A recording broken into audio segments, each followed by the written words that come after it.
ada dugaan-dugaan malpraktek daripada distribusi dan logistik tabung gas itu, atau ada kepentingan lain sebenarnya yang ingin disalurkan oleh Pak Bahlil ini sebenarnya? Menurut Mas Rian gimana sih? Saya melihat hal ini dalam konteks bagaimana di awal tahun 2025 tentu kebijakan dan gebrakan-gebrakan baru dari Presiden Pak Prabowo ini ya, itu menurut saya langkah yang berani.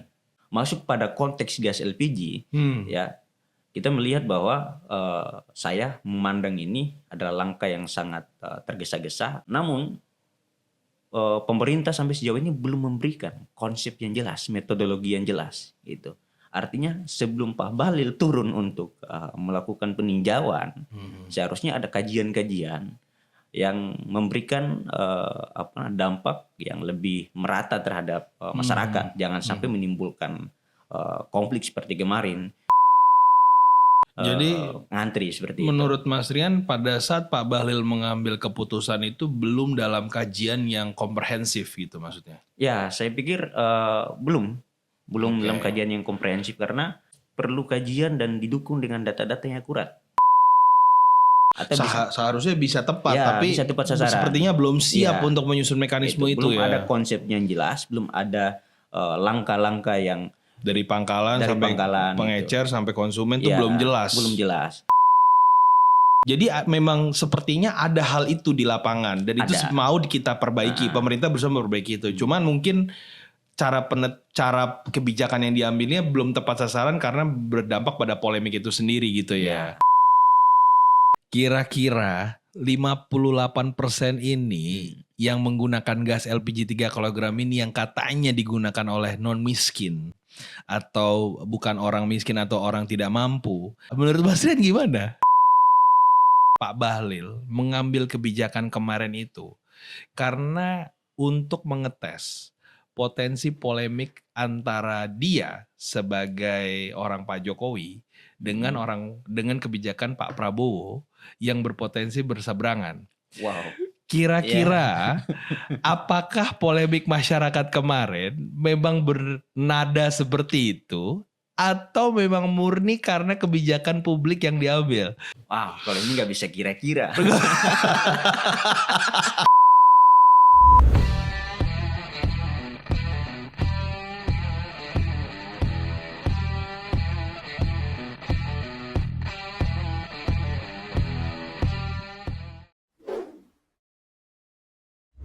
Assalamualaikum warahmatullahi wabarakatuh. Hai Nova Viewers di seluruh Indonesia. Kembali lagi bersama saya Nofriski Triputra, host daripada Novo Podcast. Kali ini seperti biasa kita akan bicara tentang politik dan hukum. Tapi kali ini kita akan bicara lagi viral nih, tentang gas LPG 3 kg yang kemarin dibahas dan diambil kebijakannya oleh Pak Bahlil. Dan kita akan bicara sama salah satu orang yang memang mengerti banget terkait dengan data-data terkait siapa yang harus menerima gas LPG 3 kg ini. Bersama Mas Rian Hidayat. Apa kabar Mas? Sehat, alhamdulillah. Mas Rian Hidayat adalah salah satu peneliti di Data Sentris Desa. Data presisi desa ya? Data desa presisi. Data desa presisi. Yang memang berkecimpung di bidangnya terkait dengan pengukuran data-data siapa yang harus menerima daripada LPG 3 kg ini dan berikut dengan penerimaan-penerimaan lain dari pemerintah. Keep watching dan stay tune di episode kali ini. Saya udah pengen banget ketemu sama Mas Rian udah lama nih. Cuma memang kesempatannya baru sekarang, namanya Mas Rian kan jadwalnya baru bisa kan ya. Ya. Saya dengar Mas Rian nih, salah satu peneliti yang hit di bidangnya nih, di bidang perdesaan dan juga tentang sosiologi masyarakat dan juga tentang tentang pemerataan tentang di desa, masyarakat dan sebagainya ya Mas ya. Iya. Oke, jadi Mas Rian kali ini kan seperti yang sudah gue sampaikan sebelumnya ya. Jadi kita nih pengen bahas tentang yang lagi viral nih saat ini nih. Yang kayaknya Mas Rian juga tahu bahwa ada sedikit polemik di masyarakat tentang tabung gas LPG 3 kg. Sebenarnya saya nggak tahu apakah benar-benar masalahnya di 3 kg, apa di tabung gas yang lebih berat lagi kilogramnya, atau ada masalah lain yang lebih besar. Tapi kita akan bahas di momen kali ini dengan Mas Rian tentang seluk pikuk di balik itu semua. Nah, menurut Mas Rian, kenapa sih permasalahan tabung gas 3 kg ini bisa sampai terjadi? Apakah kebijakan Pak Bahlil ya, yang di Kementerian SDM itu kemarin memang murni ingin yang quote by quote berdasarkan informasi bahwa dia ingin merapihkan ada dugaan-dugaan malpraktek daripada distribusi dan logistik tabung gas itu, atau ada kepentingan lain sebenarnya yang ingin disalurkan oleh Pak Bahlil ini sebenarnya? Menurut Mas Rian gimana sih? Ya, Bang Novo, saya berangkat dari sebelum berbicara mengenai gas LPG ya, gas LPG 3 kilo ya. Tentunya kita telah melewati perhelatan politik di tahun 2024 ya. Nah, luar biasa, dan itu merupakan saya beranggapan seperti ini, bahwa negara sudah seharusnya ya memberikan konsep jaminan ya untuk kesejahteraan dan keberlanjutan masyarakat. Gitu. Sesuai yang Pak Prabowo ya, selalu gadang-gadangkan ya. Sesuai dengan Pak Prabowo selalu gadang-gadangkan. Okay. Saya pikir gas subsidi energi LPG gas 3 kilo ini itu bukan baru kali pertama. Bukan pertama kali dipermasalahkan, dicetuskan. Dan ini berdasarkan peraturan tahun 2007 ya, peralihan dari penggunaan minyak tanah ke subsidi energi gitu. Dulu Pak Yusuf Kalla ya. Ya, Pak Yusuf Kalla, benar itu. Jadi saya melihat langkah Pak Menteri SDM ya, Pak Bahlil ini menurut saya terlalu bersemangat. Wah. Itu. Kayak lagi memaraton kayaknya. Ya, terlalu bersemangat. Siap. Artinya sebagai seorang menteri, alat negara ya. Saya ngomong konteks menterinya gitu, alat negara. Sebagai gitu. Pemangku jabatan ya. Iya, pemangku jabatan itu.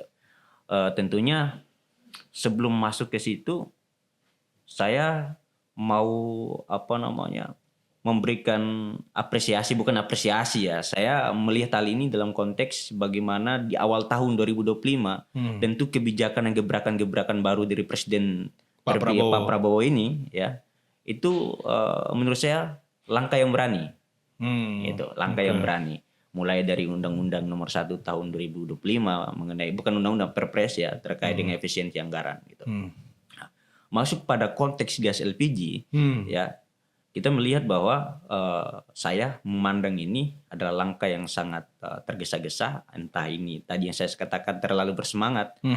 Artinya gas LPG ini merupakan salah satu subsidi yang berasal dari anggaran APBN. Oke. Iya kan, anggaran APBN. Subsidi maksudnya ya? Ya, subsidinya gitu. Yang dianggarkan di APBN gitu. Namun pemerintah sampai sejauh ini belum memberikan konsep yang jelas, metodologi yang jelas gitu.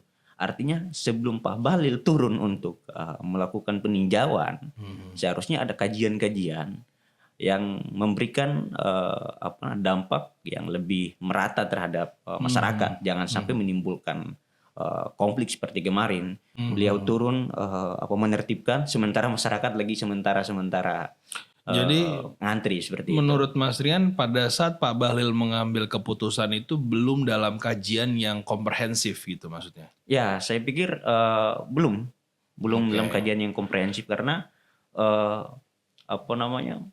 kebijakan presiden saat ini yang tadi saya katakan merupakan gebrakan baru luar biasa. Pemangkasan anggaran ya. Pemangkasan anggaran ini harus perlu kajian dan didukung dengan data-data yang akurat.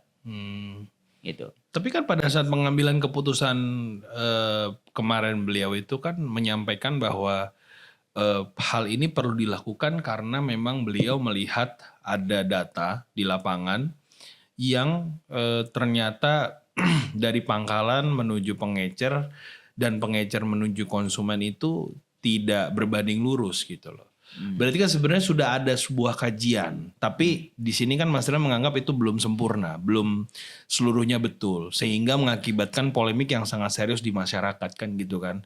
Kita lihat ada pengantri yang cukup banyak gitu loh. Nah, maksud saya adalah di sini yang ingin saya tanyakan lebih dalam lagi ke Mas Rian. Jika memang tidak ada komprehensif kajian yang sangat dalam, kira-kira Kenapa Pak Bahlil tetap mengambil keputusan untuk tetap melanjutkan pelaksanaan kebijakan itu kemarin? Karena ini didukung adanya satu memang betul kepentingan masyarakat dalam konteks tadi ingin meluruskan dari pangkalan menuju konsumen, atau memang ada kepentingan lain yang ingin dibangun secara politik dalam artian ingin mengetahui di masyarakat seperti apa gitu loh. Apa responnya jika dibuat kebijakan seperti ini? Jadi ada potensi kepentingan politik di situ yang ingin dibangun oleh Pak Bahlil. Menurut Mas Rian gimana sih? Oke. Tadi kan saya sampaikan bahwa tentu Pak Bahlil dalam hal ini sebagai seorang menteri, ya, saya pikir kelangkaan LPG bukan baru pertama. Itu yang bukan sekarang nih, udah kemarin-kemarin. Tapi gitu. beliau bilang nggak langka loh. Enggak, perlu dikaji lagi peninjauan awal-awal itu kan. Kembali ya, ini komprehensifnya dari mana ya? Seperti itu. Oke. Artinya sejauh ini ya pemerintah selalu menunjukkan ya hal-hal berbicara berbasis data dan aktual, cakupannya terlalu makro seperti itu, terlalu besar gitu. Sehingga jika belum mencakup level mikro ya. Belum sampai ke level mikro. Dan saya pikir bukan cuma gas LPG, berbicara tentang subsidi, ya banyak hal. Bensin gitu. juga subsidi. Pertalite. Ya, mulai dari sektor pertanian, pupuk misalnya, ya kan distribusinya belum merata seperti itu. Artinya pemerintah harus memiliki jaminan gitu. Selama ini saya pribadi belum pernah mendengar ya statement dari pemerintah bahwa ini nih kami memberikan jaminan tepat sasaran. Kalau memang memberikan jaminan, metodenya seperti apa, konsepnya bagaimana? Oke.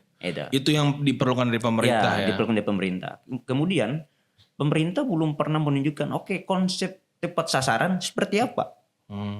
Gitu. Kemudian perencanaan pembangunan, apalagi pendistribusian, berbicara tentang hak orang seperti itu. Apalagi LPG ini kan kami ada data desa presisi itu menunjukkan ya sekitar 58,75%. Ya. Tinggi 58,75% itu penggunaan gas LPG 3 kilo oleh orang-orang non miskin atau menengah ke atas. Jadi yang pakai gas LPG itu malah 58%-nya adalah orang non miskin. Iya. Dan kategori menengah dan kaya. Iya. Seperti contohnya kemarin itu sempat viral itu ibu salah satu utusan presiden kita yang ternyata ada beberapa botol gas LPG di depan rumahnya ya. Bahkan sebelum itu juga ada bahkan video viral-viral artis-artis sebelumnya juga pernah. Ibu Nagita Slavina ya. Oh iya. Tapi maksud saya ingin bertanya dalam dua konteks secara pemerataan dari sudut pandang Mas Rian. Di satu sisi kan tadi kita membahas bahwa tidak ada kajian komprehensif, perlu kajian komprehensif.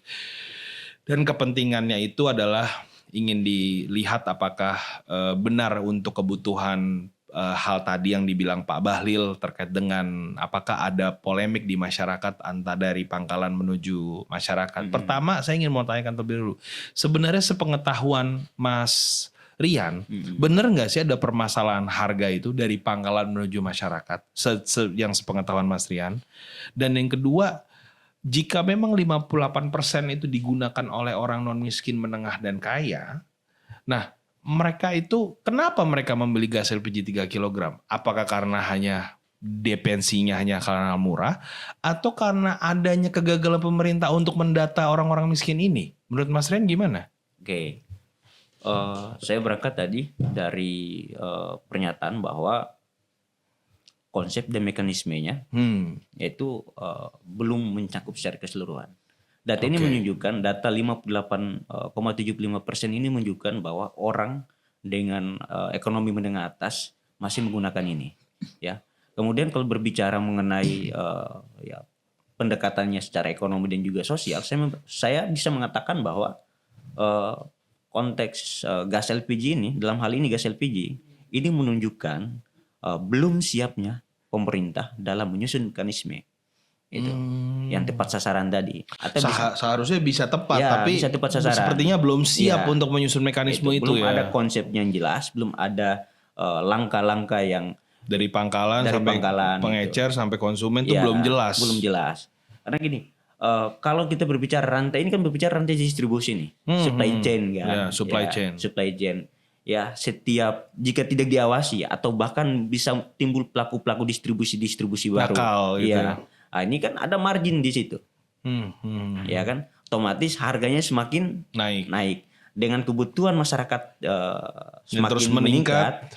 Dengan kebutuhan masyarakat semakin meningkat, hal ini ya boleh buat mereka harus mendapatkan walaupun dengan harga seperti yang meningkat sekali. Udah deh, harga tinggi nggak apa-apa. Yang penting gua dapat. Gitu. Akhirnya menciptakan seperti ya, distorsi misalnya. Distorsi dalam konteks mafia gas ini yang kecil-kecil ini kan. Iya, itu jadi memang sepertinya ada hal itu di lapangan dan itu mau kita perbaiki. Pemerintah berusaha memperbaiki itu. Cuman mungkin cara kebijakan yang diambilnya belum tepat sasaran karena berdampak pada polemik itu sendiri gitu ya.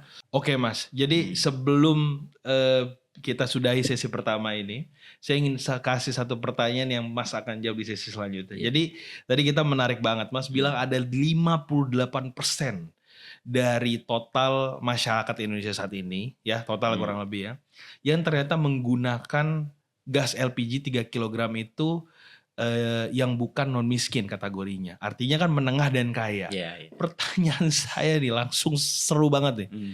Apakah 58% ini termasuk para pejabat dan orang-orang yang kita kenal termasuk utusan presiden dan para pejabat itu semua, atau hanya orang-orang biasa saja, pengusaha saja, atau memang melibatkan para pemangku jabatan dan pejabat negara? Bagaimana nih menurut Mas Rian? Sebelum dijawab, kita sudahi dulu sesi pertama dan go to next session.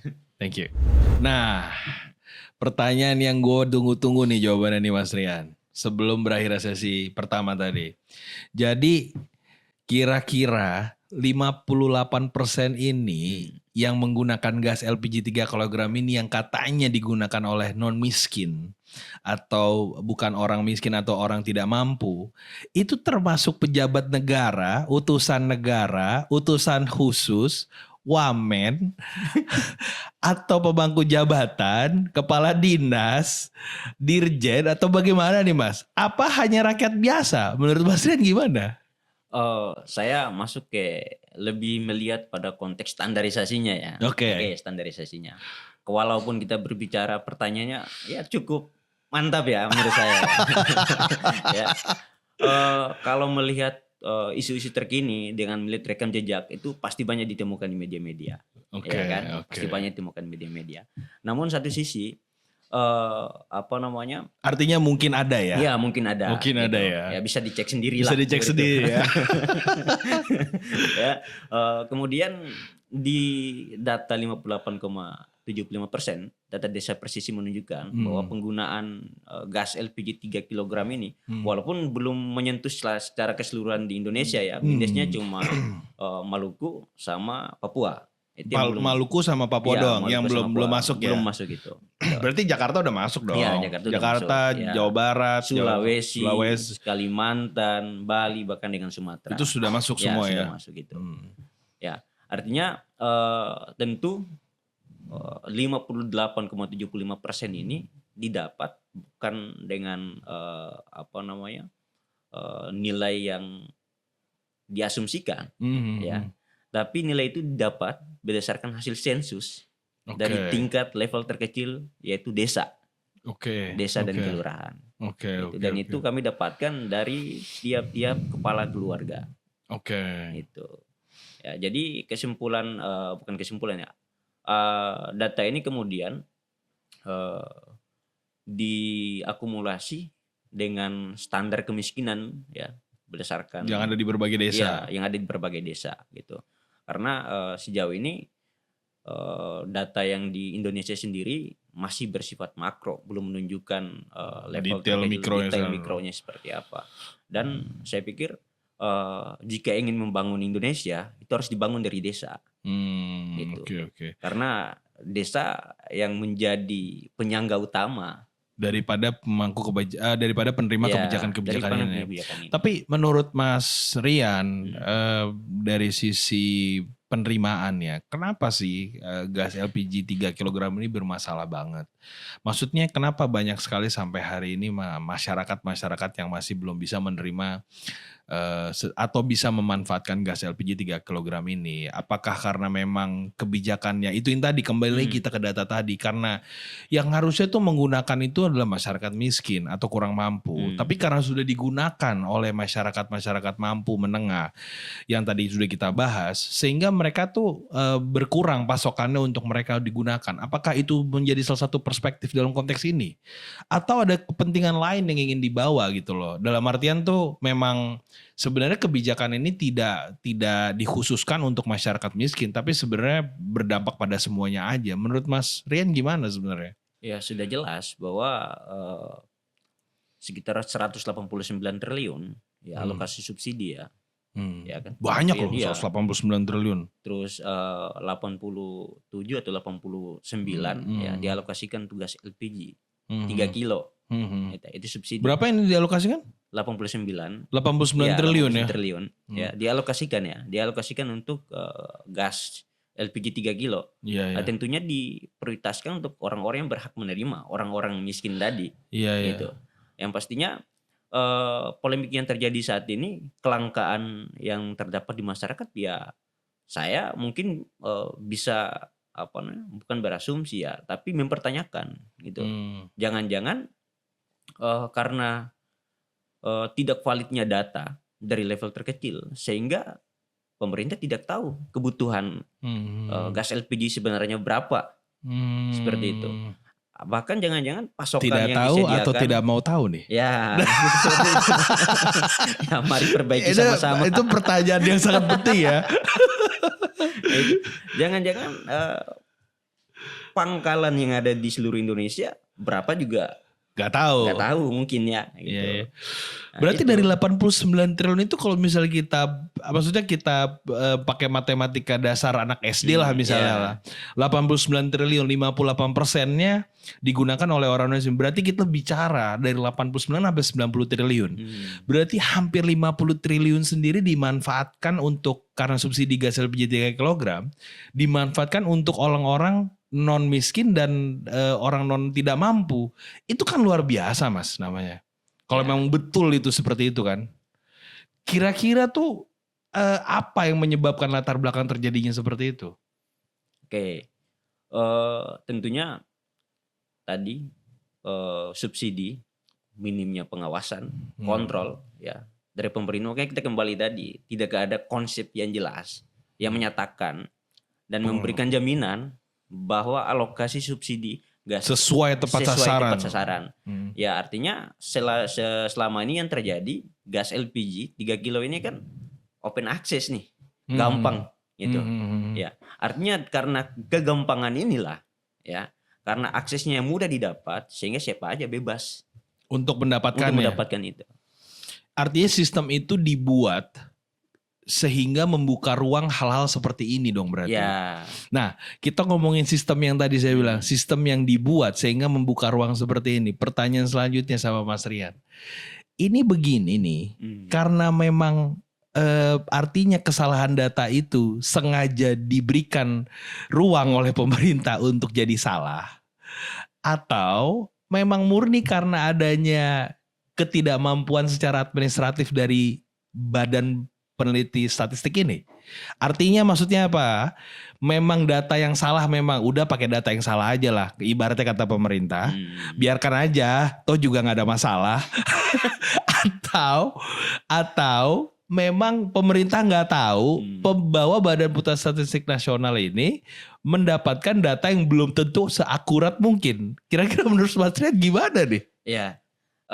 Kalau kita pernah mendengar berat ya statement salah satu menteri ya, bahkan dia kaget gitu. Dia kaget loh, bisa-bisanya harga gas LPG itu 12.000 per kilo. 12.000 per kilo. Ya, kaget gitu ya. Pertama kaget. Kemudian baru kaget atau pura-pura kaget? Ya antara itulah. Baru beberapa hari kemarin salah satu menteri juga menyatakan bahwa alokasi bansos 500 triliun setengahnya tidak tepat sasaran. Waduh. Ya, artinya hal ini saya tunjukkan bahwa eh, belum tuntas. Pengawasannya belum jelas. Pengawasannya belum jelas dan tidak ada konsep yang ya dari hulu ke hilir gitu. Karena hal ini ya belum matang gitu. Makanya tadi jika ingin membangun dan memberikan perubahan, apalagi dengan kebijakan visi dari Pak Presiden Prabowo saat ini, itu perlu didukung dengan data yang akurat dan presisi di tingkat level desa. Gitu.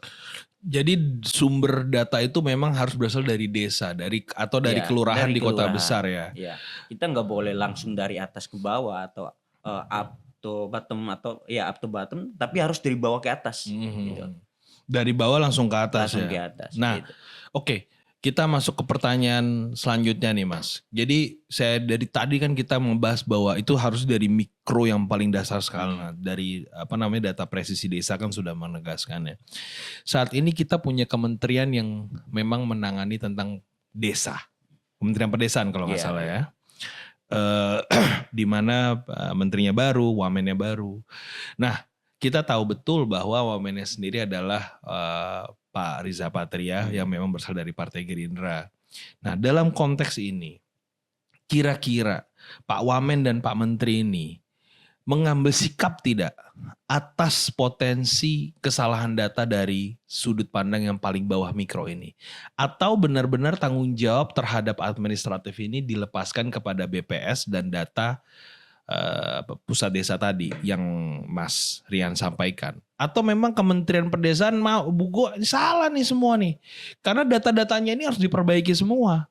Harusnya tuh kita bisa memberikan kontribusi kepada pendataan atas badan-badan ini. Atau ya bodo amat, saya nggak peduli pokoknya. Menurut Mas Rian gimana? Ya menurut saya sejauh ini di pemerintahan terbaru Pak Prabowo ini juga sudah mulai ada rancangan-rancangan pembangunan berbasis data, dan tentunya pemerintah juga punya itikat baik dalam artian mereka ingin pembangunan ini, apalagi Pak Prabowo yang selalu menggaung-gaungkan bahwa rakyat merupakan kedaulatan negara ini, beliau akan mati-matian dengan hal itu. Nah, tentunya beliau juga menekankan beberapa Bappenas juga sekarang lagi mencari metode dan bagaimana cara untuk bisa mempresisikan data. Otomatis data ini menjadi pijakan utama, pilar utama dalam pembangunan. Tentunya saya yakin juga bahwa pembangunan di Indonesia tentunya ke depan harus berbasis data seperti itu.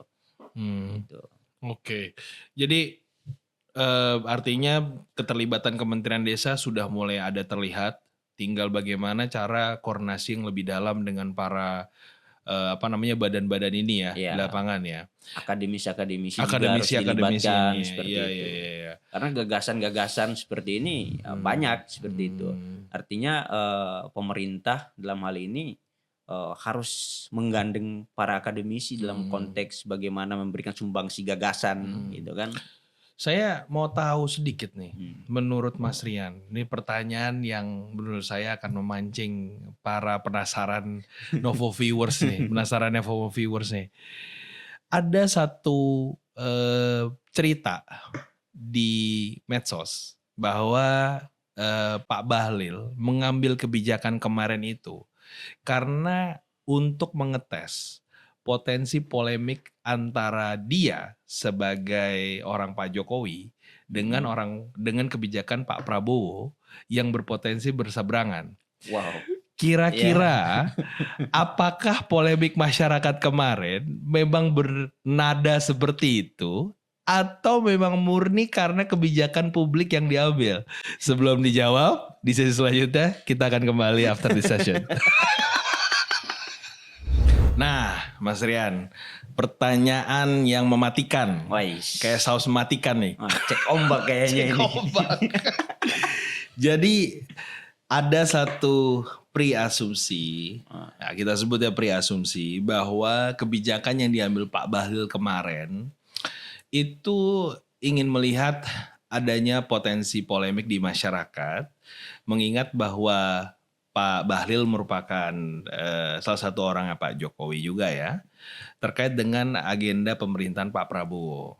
Nah, apakah preasumsi itu betul dalam artian kepentingan politik atau murni hanya ingin melihat bahwa adanya potensi polemik di masyarakat? Kira-kira menurut Mas Rian gimana tuh? Kalau ini nggak bisa kira-kira. Berat banget jawab pertanyaannya, Bo. Artinya apa? Ya asumsi itu lahir lumrah lah. Ya. Ya kan, lumrah. Artinya orang memandang politik ini banyak instrumennya ya. Cuma saya lebih melihat ya pada Pak Menteri Bahlil ketika beliau turun ninjau langsung dan melakukan pemberhentian terhadap pengecer-pengecer. Saya melihat bahwa sebelum adanya langkah itu perlu ada kajian khusus. Seperti yang tadi awal ya. Seperti yang tadi awal. Jadi, tapi itu sayangnya tidak dilakukan secara komprehensif. Tidak dilakukan. Makanya saya bilang terlalu bersemangat seperti itu. Ya terlepas dari asumsi liar bahwa ini mengicek ombak ya kan, isu terkini juga menyatakan bahwa ya kan ada keregangan dan sebagainya. Ya. Cek laut. Ya, cek laut tadi kan. Ya, namun yang ingin saya sampaikan bahwa di kebijakan Pak Prabowo saat ini ya, mulai dari pemangkasan anggaran, efisiensi anggaran 306 sampai dengan 306 triliun yang dipangkas 256 sampai distribusi ke daerah 59,9 triliun ke daerah, tentunya beliau memotong pos-pos anggaran yang sejauh ini ya kurang efektif gitu. Kurang efektif dan tidak bersentuhan langsung. Dan itu menurut Mas Rian bagus ya? Ya, langkah itu sudah bagus. Namun juga harus didukung gitu. Harus didukung dengan data yang akurat dan presisi. Ya kenapa ini penting ingin saya sampaikan Bang Novo bahwa sejauh ini tadi kita kembali bahwa data yang ada di Indonesia ini hanya menunjukkan pada level makro, belum di level mikro. Dan itu dia harus berangkat dari desa dan kelurahan di level terkecil. Gitu. Jangan-jangan ketimpangan ini bukan antara desa gitu, atau antara kelurahan atau antara kecamatan antar wilayah. Jangan-jangan ketimpangannya dia hadir. Dia hadir antara kepala keluarga yang ada di desa tersebut. Oke. Nah, setelah kebijakan kemarin itu diambil, kita tahu betul bahwa Pak Prabowo langsung mengambil sikap melalui Pak Sumi Dasko ya, Dasko. Bahwa kebijakan kepangkalan sudah tidak dibenarkan lagi dan akhirnya dikembalikan ke posisi kepengecer. Artinya kan Pak Prabowo menjawab nih keresahan masyarakat ya, yang akhirnya tadi mengantri bermeter-meter sampai ada yang meninggal, sampai ada polemik viral katanya ini pesanan semua segala macam, akhirnya dikembalikan lagi ke pengecer seperti sebelumnya.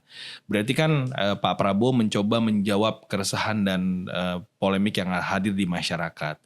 Tapi di satu sisi yang ingin saya tanyakan nih terkait dengan kebijakan yang Pak Prabowo ambil, menurut Mas Rian, kan sebagai seorang presiden, dia juga harusnya tahu terhadap kebijakan yang akan diambil oleh menterinya. Berarti apakah beliau sebenarnya menurut Mas Rian sudah tahu bahwa Pak Bahlil akan mengambil kebijakan itu sebelumnya? Tapi jika tahu, apakah memang ingin dibiarkan saja dari sisi kepentingan politik, lalu diambil sikap yang berbeda setelah terjadi polemik? Atau bagaimana menurut Mas Rian? Ya.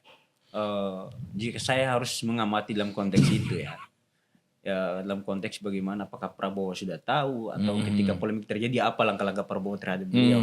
Ya saya pikir selama masih berada di koridor beliau sebenarnya niatnya bagus. Ya turun langsung. Cuma tadi ya saya katakan lagi-lagi terlalu tergesa-gesa gitu. Harus melewati tahapan kajian. Kan potensi konflik ya kan. Jika hal ini dilakukan terburu-buru, orang lagi mengantri, datang tiba-tiba harus diputuskan.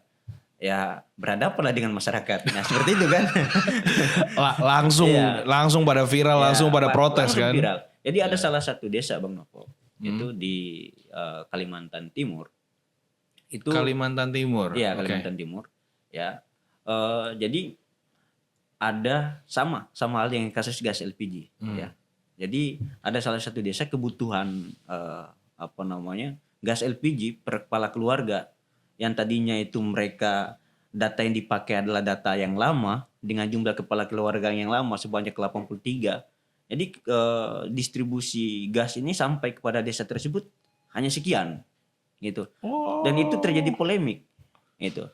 Sementara Jadi datanya yang dimintakan sekian, yang sampai sekian tidak sesuai. Ya, itu saya pikir bahwa selain tadi memperbaiki pos-pos distribusi tadi dari tingkat pengecir, perlu dirapiin juga datanya gitu. Jangan-jangan itu pentingnya data tadi ya. Pentingnya data tadi di situ. Jangan-jangan kebutuhan subsidi gas 3 kilo ini bukan sekian, ternyata sekian, seperti itu. Jadi kira-kira yang perlu misalnya nih pemerataan terhadap gas LPG ini menurut Mas Rian tuh bagaimana dilakukannya? Dalam artian tuh apakah artinya kepala-kepala desa ini berkoordinasi dengan pihak kelurahan langsung untuk menentukan siapa yang harus menerimanya atau seperti apa? Karena untuk menentukan siapa yang harus menerima ini kan ternyata sangat sulit sekali di lapangan gitu loh. Ya, oke. Kalau kita berbicara itu berarti kita berbicara pada pengelompokan stratifikasi sosial tadi ya, pengelompokan kelas tadi. Mana yang masuk kategori miskin, mana menengah, mana yang kaya dan menengah atas seperti itu. Dan hal ini lagi-lagi tadi itu harus berbicara tentang perbaikan data di tingkat level paling bawah. Paling bawah. Bagaimana bisa memberikan solusi terhadap polemik gas LPG 3 kilo ini. Ya tadi selain mengoptimalisasi pangkalan-pangkalan, perbaikan data juga penting. Jangan-jangan data yang masuk di pangkalan 33 sedangkan masyarakat yang membutuhkan 132. 132. Jauh banget itu. Timpang banget. Dari yang masuk ke pangkalan datanya dengan yang membutuhkan. Seperti itu.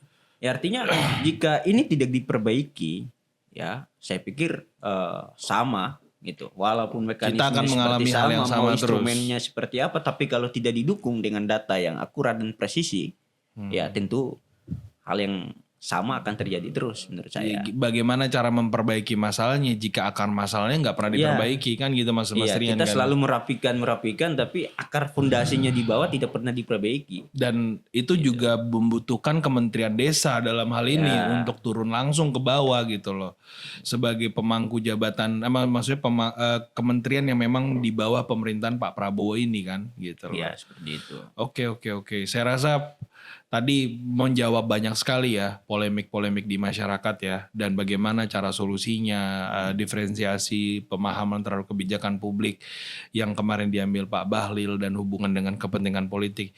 Jadi saya senang banget nih Mas Rian, karena kita sudah di akhir sesi, senang banget sudah bisa diskusi lebih banyak lagi.